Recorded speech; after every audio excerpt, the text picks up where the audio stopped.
शैतानिर्रजीम बिस्मिल्लाहिर्रहमानिर्रहीम। स्टूडेंट्स से एक बार फिर आपकी खिदमत में एंजाइम चैप्टर में हाजिर है। स्टूडेंट्स, आज हम आप लोगों को पढ़ाएंगे इनहेबिटर्स कि इनहेबिटर्स क्या है। अब इससे पहले आप थोड़ा सा आइडिया बनाएं कि एंजाइम के लिए क्या कोई ऐसी मटेरियल या सब्सटेंसेस है जो एंजाइम के काम को रोक सके, एंजाइम के काम में दखल पैदा करे, हड़ल पैदा करे। Yes, there are some material, there are chemical, there are different pesticides etc which can block the active site of enzyme temporarily or permanently block the activity of enzyme. So the enzyme then they are not able to perform their normal function. So today we are going to discuss that what are inhibitors. Students, सबसे पहली बात यह है कि inhibitor क्या है, इसके ऊपर थोड़ा सा बताते हैं। Students, inhibitors inhibits the activity of enzymes। अब इस सेंटेंस के ऊपर आप गौर करें। inhibits का मतलब है स्टूडेंट्स स्टॉप्स और टेंड टू स्टॉप। स्टूडेंट्स, ये जो इनहिबिटर होते हैं इसका मतलब है किसी काम को रोकना या काम को रोकने की कोशिश करना। इनहिबिट्स जो है स्टूडेंट्स ये एक किस्म की हर्डल पैदा करते हैं, और हर्डल का मतलब होता है स्टूडेंट्स एक रुकावट पैदा करता है किसके, एंजाइम की पाथवे में। अब देखिए students, they slow the rate of enzymatic reaction. Enzyme का जो रिएक्शन होता है, जो इनका पाथवे होता है, जो मैकेनिज्म होता है, ये उसको रोक लेते हैं। कैसे? दे आर फाउंड नेचुरली, ये कुदरती तौर पर भी पाए जाते हैं, but can also present artificially as drug, pesticide and research tools. लेकिन ये आर्टिफिशियली भी प्रेजेंट है। आर्टिफिशियल का मतलब ये है कि ये ह्यूमन मेड्स मटेरियल बेस्ड भी है, जैसे कि ड्रग्स, पेस्टिसाइड्स। पेस्टिसाइड के बारे में आपको मालूम होगा कि पेस्टिसाइड्स ये ऐसी साइड्स होते हैं जो कि वो पेस्ट अगेंस्ट पेस्ट की ग्रोथ के लिए, उसको रोकने के लिए यूज होते हैं। जैसे कि खेतों में जो हमारे फार्मर स्प्रेस करते हैं वगैरह, तो वो पेस्टिसाइड्स होते हैं। अब स्टूडेंट्स, कुछ ऐसे ड्रग्स भी है, उसका भी मैं आपको बताऊंगा कि कौन कौन से ड्रग है जो कि वो एंजाइमेटिक एक्टिविटी में रुकावट बना सकते हैं। स्टूडेंट्स, इनहिबिटर्स हमारे पास दो तरह के हैं। एक हमारे पास कम्पिटिटिव इनहिबिटर्स है, एक है नॉन कम्पिटिटिव इनहिबिटर्स। पहली बात आप याद करें स्टूडेंट्स, यहाँ पर देखिए इस जगह पे स्टूडेंट्स, ये एक एंजाइम है। क्या है? एंजाइम है स्टूडेंट्स, जो कि मैंने इस ब्रैकेट या फ्रेम में बन किया। एंजाइम की स्टूडेंट इस साइट को हमने कहा एक्टिव साइट। क्या? Active site. स्टूडेंट, ये एक्टिव साइट जो होता है स्टूडेंट्स, ये एक रेगुलर रीजन होता है, ये एक्टिव होता है। जो भी सबस्ट्रेट ने आना होता है तो उसने यहां पर अटैच होना होता है और फिर उसका प्रोडक्ट बनता है। स्टूडेंट्स, मान ली कि ये खास एंजाइम की फैक्ट्री है। स्टूडेंट्स, एंजाइम की खास इस जगह को एक्टिव साइट कहते हैं। स्टूडेंट, जब सबस्ट्रेट आता है तो वो यहां पर अटैच होता है, जो कि स्पेसिफिक सबस्ट्रेट होता है। मैंने पहले आपको बताया था पिछले लेक्चर में कि ये जो एक्टिव साइट होता है, यहाँ पर मुख्तलिफ फंक्शनल ग्रुप होते हैं, जैसे कि मर्केफ्टान। स्टूडेंट्स, यहाँ पर NH2 ग्रुप भी पाया जाता है और इसी तरह मुख्तलिफ और भी ग्रुप्स होते हैं। ये स्टूडेंट्स, ये स्पेसिफिक उस सबस्ट्रेट के साथ अटैच होते हैं जो कि इसका वो कॉम्प्लीमेंट्री होता है, वहां पर उसने यहाँ पर अटैच होना होता है। अब देखिए, कभी कभार ऐसा होता है कि ये सबस्ट्रेट की शक्ल में कोई इसी तरह दूसरा केमिकल आ जाता है जो कि वो बिल्कुल सबस्ट्रेट की यूनिफॉर्म में, उसके स्ट्रक्चर में, उसकी अपीयरेंस में, तो वो माने कि फेनोटाइपिकली वो सेम टू सेम होता है वो सबस्ट्रेट की तरह, जो कि नेचुरल सबस्ट्रेट होते हैं। तो वो सबस्ट्रेट की जगह आके एंजाइम की इस जगह पर वो अटैच हो जाते हैं। वही सबस्ट्रेट जो कि इस जगह पर जब अटैच हो जाते हैं तो उनका प्रोडक्ट नहीं बनता, बल्कि वो एक्टिव साइट को ब्लॉक करते हैं। वो कैसे?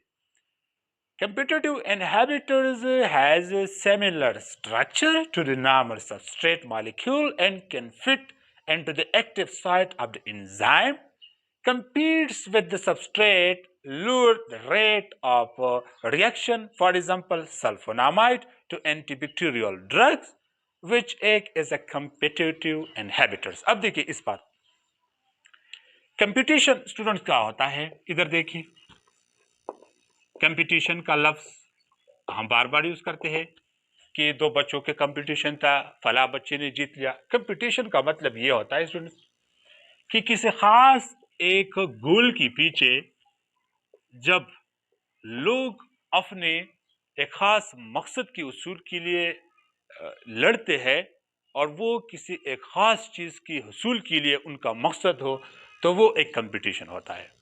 यहाँ पर जो सबस्ट्रेट एक्टिव साइट पर अटैच करता है तो वो सबस्ट्रेट स्टूडेंट्स बिल्कुल same to the natural substrate होता है। नेचुरल से यहाँ मेरा मकसद ये है कि जिसने हकीकी तौर पर यहाँ अटैच होना होता है, तो ये सबस्ट्रेट जो कि ड्रग की सूरत में आता है या किसी और मटेरियल की सूरत में आता है, तो वो उसके साथ कंपीट करता है, मुकाबला करता है। तो एंजाइम को पता नहीं चलता, ये धोखा खा जाता है कि शायद ये मेरा वही सबस्ट्रेट है जिसका मैंने प्रोडक्ट बनाना है। अब ये यहाँ पर धोखा खा कि क्या हो जाता है स्टूडेंट्स, जब ये इस एक्टिव साइट पर अटैक करता है तो ये एक्टिव साइट को ब्लॉक करता है। क्या करता है? ब्लॉक करता है। फिर एंजाइम अपना फंक्शन स्टूडेंट्स परफॉर्म नहीं कर सकता। स्टूडेंट्स इसका जो एग्जाम्पल है वो है sulfonamide to antibacterial drug. Students ये जो एंटीबैक्टीरियल ड्रग्स होते हैं जिनको एंटीबायोटिक भी कहते हैं, ये कभी कभी रेजिस्टेंस बन जाते हैं। वो इसलिए कि हमारे जिस्म में कुछ ऐसी केमिकल पैदा होते हैं कि वो जाके वो जो हमारी एंटीबायोटिक होती है उनकी जो एक्टिविटीज़ होती है, जो इनका फंक्शन होता है माइक्रो ऑर्गेनिज्म को किल करना, उनकी कुछ हिस्से खास डीएनए को किल करना, तो वो जाके वहाँ पर अटैच हो जाता है और वो फर्दर अपना जो प्रोसेस होता है killing of micro organism like bacteria, तो वो नहीं परफॉर्म कर सकता स्टूडेंट्स। तो वो क्या, वो एक कंपटीशन करता है नेचुरल सबस्ट्रेट की, तो इसलिए इसको कम्पिटिटिव इनहिबिटर्स कहते हैं। क्या कहते हैं?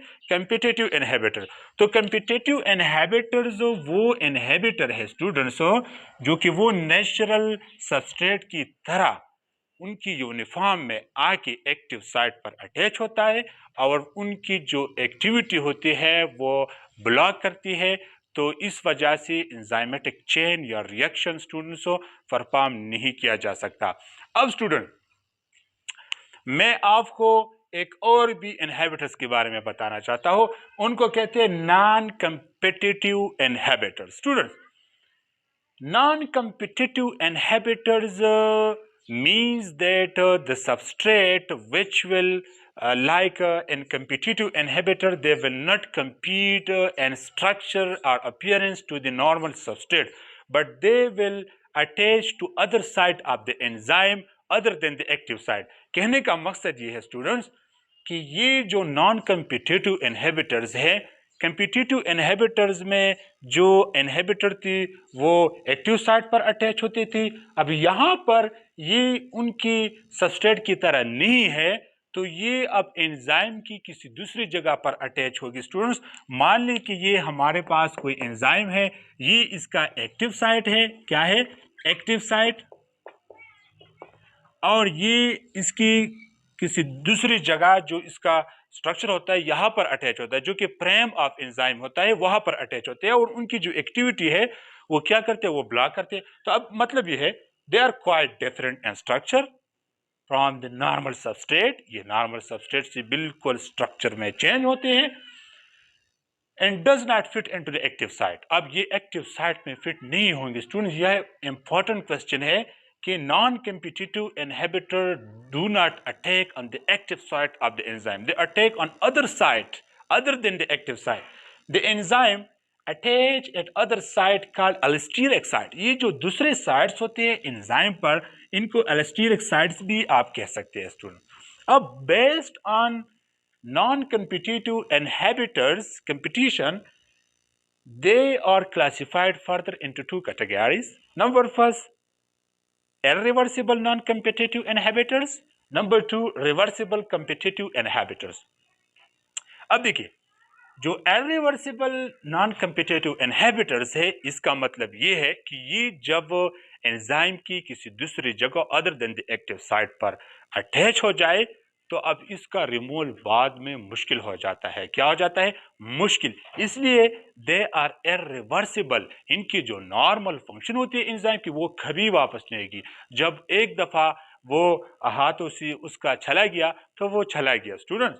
अब देखिए, जो हमारे पास रिवर्सिबल नॉन कम्पिटिटिव इनहिबिटर्स है, अब इसका मतलब ये है कि ये नॉन कम्पिटिटिव इनहिबिटर तो है, एक्टिव साइट पर तो अटैच नहीं करेंगे, बट दे आर रिवर्सिबल। इनकी जो बाद में जब ये एंजाइम के साथ अटैच हो जाए, तो अटैच होने के बाद ये डिटैच भी हो सकते हैं। Weakly bonds and can be removed easily. ये आसानी से रिमूव हो सकते हैं। ये रिवर्सिबल हैं, ये रिसाइकल है। अब स्टूडेंट्स देखिए, इनके जो एग्जाम्पल है नॉन कम्पिटिटिव इनहिबिटर्स की, तो इनकी एग्जाम्पल स्टूडेंट्स है हमारे साथ पॉइजन है स्टूडेंट्स। पॉइजन्स लाइक सियानाइट जो स्टूडेंट्स होते हैं, हैवी मेटल्स होते हैं स्टूडेंट्स, वगैरह वगैरह। इंसेक्टिसाइड्स है स्टूडेंट्स, जो इंसेक्ट किलिंग मेडिसिन है, जो चूहों के लिए इस्तेमाल करते हैं स्टूडेंट्स की दवाई पेट में और चूहा गेट में, जो आपने मार्केटों में आपने नारे सुने होंगे कि जो मुख्तलिफ दवाइयाँ होती है, तो वो जब उनका ख़ास ध्यान घरों में करना चाहिए, ताकि ऐसा ना कि बच्चों का हाथ उनसे लग जाए और फिर वो जो है ना कोई चीज़ खाए तो उनके जिस्म में ये जो है ये अंदर जाएंगे, फिर नुकसान वो खास करते हैं। अब स्टूडेंट्स, ये तो इनहिबिटर की बात ही थी कि इनहिबिटर क्या करते हैं, ये एक्टिव साइट को ब्लॉक करते हैं, एक्टिविटीज़ जो है वो मुतासिर करते हैं। अब एक अहम क्वेश्चन है, अहम सवाल है, और वो आप इधर देखें, यहाँ पर मैंने लिखा है, एक मिनट में इसको थोड़ा सा साफ करता हूँ स्टूडेंट्स। जो अहम पॉइंट है वो मैं आज आपको बताऊंगा स्टूडेंट्स। एंजाइमेटिक्स जो रिएक्शंस होते हैं, एंजाइमेटिक्स रिएक्शंस स्टूडेंट्स, ये जो एंजाइमेटिक रिएक्शंस हैं,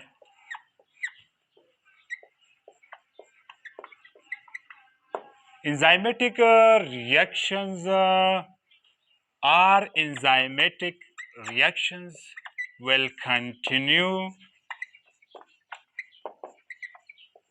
for unlimited time.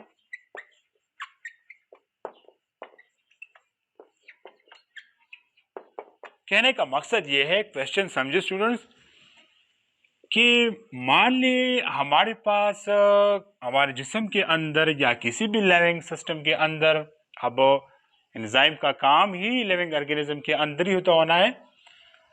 मान ली कि हमारे पास स्टूडेंट्स एक रिएक्शन है जिसका रिएक्टेंट ए है और इसका एंजाइम स्टूडेंट्स बी है। ये आपस में रिएक्ट करते हैं, प्रोडक्ट हमारे पास स्टूडेंट्स मान ली कि सी बनाता है, और ये एंजाइम ने भी तो रिलीज होना है स्टूडेंट्स। मान ली कि ए हमारे पास एक सबस्ट्रेट था, बी इसका एंजाइम था, सी इसका प्रोडक्ट हो गया, और बी इसका एंजाइम वापस आया। क्योंकि एंजाइम ये रिएक्शन के बाद अनचेंज फॉर्म में रिलीज होते हैं, तो उसका कोई उसके ऊपर कोई असर ही नहीं हुआ। अब कहने का मकसद ये है कि ये कोई भी हमारे जिस्म के अंदर केमिकल रिएक्शन है।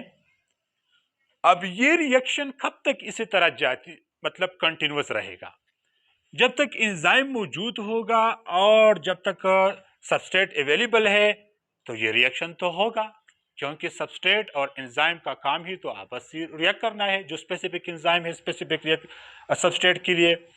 अब कौन है जो इस रिएक्शन को स्टूडेंट्स रोकता है, वो मैं समझाता हूँ स्टूडेंट्स। एंजाइम की स्ट्रक्चर की ये जो खास पॉइंट है इसको एक्टिव साइट कहते हैं, एक्टिव साइट। अब एंजाइम के साथ एक और भी एक स्टूडेंट्स एक पार्ट होता है जिसको एलिस्टीरिक साइट कहते हैं। क्या? एलिस्टीरिक साइट। अब ये एलिस्टीरिक साइट एंजाइम में बहुत अहम किरदार अदा करता है और ख़ासकर इसकी रिएक्शन की स्टार्टिंग के लिए और इस रिएक्शन को रोकने में इस पार्ट का बहुत अहम किरदार होता है। वो कैसे होता है वो मैं समझाता हूँ। स्टूडेंट्स, ये जो सबस्ट्रेट होता है, सबस्ट्रेट रिएक्शन स्टार्ट होने से पहले ये सबस्ट्रेट इसी तरह कुछ सिग्नल एलिस्टीरिक साइट को देता है कि भाई रिएक्शन स्टार्ट करो, हम रेडी है, हमने मतलब मशीनरी अभी रेडी है, काम स्टार्ट करो। तो ये क्या करता है स्टूडेंट्स, ये आके इस रिएक्टेंट को यहाँ पर फिट करता है और इसका प्रोडक्ट बनाता है सी। अब ये रिएक्शन कंटिन्यूस होता रहता है, होता रहता है। ये जो प्रोडक्ट होता है लास्ट में जब रिएक्शन ने स्टॉप होना होता है तो ये कुछ इसी तरह स्टूडेंट्स ये भी एक सिग्नल रिलीज करता है वो एलिस्टीरिक साइट के ऊपर और उसको कहते हैं कि भाई अभी काम बंद करो, मशीनरी स्टॉप करो, हमारी ज़रूरत पूरी हुई, अब ज़रूरत से ज़्यादा हमें किसी चीज़ों की ज़रूरत नहीं है। तो जो एलिस्टीरिक साइट है, अब इसके बाद एक अहम सेंटेंस हमारे पास आ गई कि allosteric sites are activated by the substrate of reaction and deactivated by the product of enzymatic reaction। Enzymatic reaction में जो रिएक्टेंट यूज होते हैं वो एलिस्टीरिक साइट मींस दैट कि वो एंजाइम को एक्टिवेट करते हैं, प्रोडक्ट जो बनते हैं वो प्रोडक्ट स्टूडेंट्स को इन एंजाइम को फिर डीएक्टिवेट का कमांड देते हैं कि अभी हमारा काम पूरा हो गया, काम बंद करो। तो एलिस्टीरिक साइट्स जो है ये भी इंपॉर्टेंट है स्टूडेंट्स, तो इनको भी आप समझिए कि एलिस्टीरिक साइट्स क्या होते हैं। स्टूडेंट्स, आज हमारा इनहिबिटर का टॉपिक था। इनहिबिटर में हमने स्टूडेंट्स को क्या क्या चीज़ें पढ़ी, इनहिबिटर क्या है स्टूडेंट्स। इनहिबिटर की फर्दर हमारे साथ दो टाइप्स थी, competitive inhibitors, non competitive inhibitor. Non competitive inhibitor की स्टूडेंट्स फर्दर दो टाइप थे, रिवर्सिबल नॉन कम्पिटिटिव इनहिबिटर और non reversible non competitive inhibitor. इनकी एग्जाम्पल भी हमने पढ़ी कि मुख्तलिफ हमारे साथ ग्रुप से लाइक सियानाइड और इंसेक्टिसाइड है स्टूडेंट्स, पॉइजन्स वगैरह है स्टूडेंट्स। फिर हमने पढ़ा कि एलिस्टीरिक साइड्स क्या होते हैं और रिएक्शन का जो मैकेनिज्म होता है एंजाइमेटिक रिएक्शन का, ये कौन स्टार्ट करता है, ये कौन ऑफ करता है, स्विच ऑफ स्विच ऑन कौन करता है, तो वो एलिस्टीरिक साइड करते हैं और इनको कमांड प्रोडक्ट और रिएक्टेंस दोनों से आता है। उम्मीद है कि आपको स्टूडेंट्स ये लेक्चर अच्छा लगा हो। अगर लेक्चर अच्छा लगा है तो काइंडली हमारे चैनल को सब्सक्राइब करें और इसके जो बेल आइकन है साइड पर, इसको भी आप स्टूडेंट्स हाथ लगाए ताकि तमाम वीडियोस की नोटिफिकेशन आपको मिलती रही। और एक अहम बात याद रखें स्टूडेंट्स, अगर आपको हमारी जो वीडियोस है ये अच्छी तरह डिस्प्ले में नहीं आ रहे तो जाके जो सेटिंग है, सेटिंग में स्टूडेंट्स जो वीडियो डिस्प्ले के ऑप्शंस हैं मुख्तलिफ 360 और इसी तरह 720 1080, तो स्टूडेंट जो हायर पिक्सल की डिस्प्ले है वो आप रिकमेंड करें ताकि वीडियो की तमाम जो है वो डिटेल आप देख सकते हैं। आज के लिए इतना ही स्टूडेंट्स हो और कल इंशाल्लाह मिलेंगे। अस्सलाम वालेकुम।